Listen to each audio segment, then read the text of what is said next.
Porsche's brake-based torque vectoring system is standard on the GTS, and it feels more natural and less aggressive than those that some competitors use, such as the Audi R8. It also has a locking rear differential, mechanical with the standard gearbox, electronically controlled with the PDK, and a lower ride height and a wider track than the Carrera S, plus a high-performance braking system lifted straight from the 911 Turbo. Even the rear-wheel drive versions have the wide body of the Carrera 4.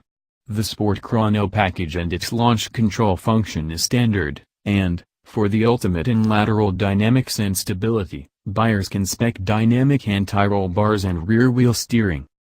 The GTS encourages you to control its vector with your right foot, but it won't lash out if you do so in a clumsy manner. For a high-performance sports car, it's remarkably attitude-free. It's a great daily driver, with good visibility, a relatively upright seating position, supportive buckets good for long-distance travel, and an easy-to-use cockpit with its controls arranged logically. The sea of buttons on the dash and center console are starting to look a bit dated, and the next generation will surely follow the example of the latest Panamera, with large touch-sensitive screens and a more modern layout.